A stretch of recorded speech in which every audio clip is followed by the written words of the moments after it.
Happy Real Estate Day. Welcome once again. Again, thank you as always to everybody that has participated. Thank you for tuning in. I really, truly appreciate it.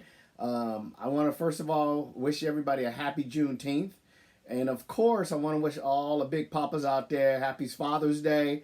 Hopefully, you'll have a wonderful weekend with the kids, the grandkids, because you deserve it. If you've stepped it up and wore those shoes, definitely a happy Father's Day.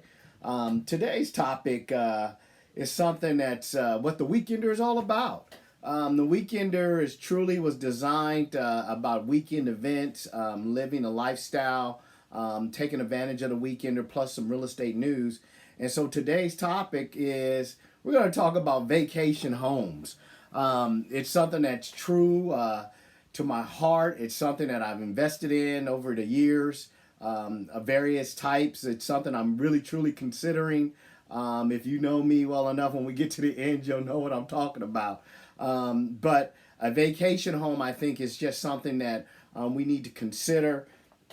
The different factors when it comes to owning a vacation home, and then the different types.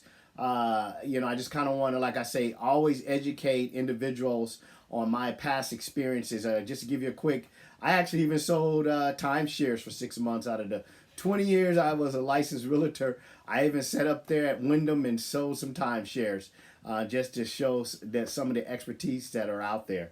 And so the first thing I always want to talk about is when it comes to vacation homes, personal use. I mean, you really have to consider how much personal use you're going to get out of a vacation home, whatever type you choose. You have to consider if it's going to be, once a year, if it's going to be, twice a year. You want to consider how much usage you're going to get out of it. I mean, we used to get probably a month out of our timeshare some years ago when the kids were a lot younger, and we really enjoyed it. So I hear, all the, bad things about the timeshares, but it turned out to be a really good thing, investment for us. The other thing is rental income.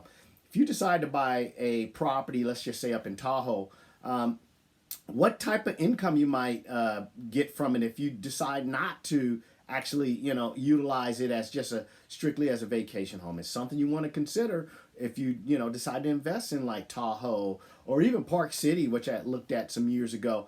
These areas that are thriving and continuously growing, where you can actually get, which is the next thing, appreciation in your investment in the value.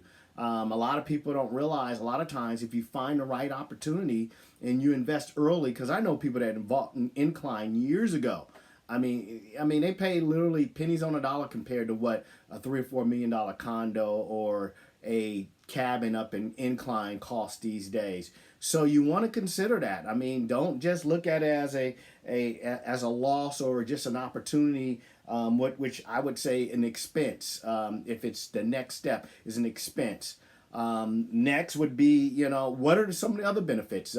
Obviously, tax write-offs. If you're in that tax bracket and you need another tax write-off, I mean, a vacation home can be a tax write-off. So you want to consider all these things. Another thing you want to consider is maybe a partnership with someone. Develop an LLC with a group of people, and you guys can possibly purchase a lakefront home. Is something that later on in my life I'm looking into those options, and it's something that you might want to consider. It can be a second home. It can be a tax write-off. You have lots of benefits from what we call a vacation home. And since we're going into the different types, let's just discuss some of the types. First of all, you got your lakefronts. My dad lived on a lake. He had a couple boats, a couple jet skis right on lakefront. I actually bought a lot years ago. Was going to build on a lakefront for a summer retreat. You have your beachfronts. You have your mountain lounges. You have your timeshares. I mean, all these are options that are out there for people to be considering. Considering the times that we're in, there might be some really good deals out there. So, hey, again, and the last one, obviously, is the one that's dear to my heart, which a lot of people, if you know me, it is a mobile home. That can be considered a vacation home for a lot of people if you're going to get some usage out of it, and a second home. So again, like I said, these are really quick and brief informational things. Again, I really appreciate everyone's comments and so forth. I hope we're practicing safe distancing. I look forward to seeing you out there. I hope everybody have a wonderful, wonderful Father's Day weekend. And again, you can always reach me at sgattersonrealtor.com, area code 510-220-7155.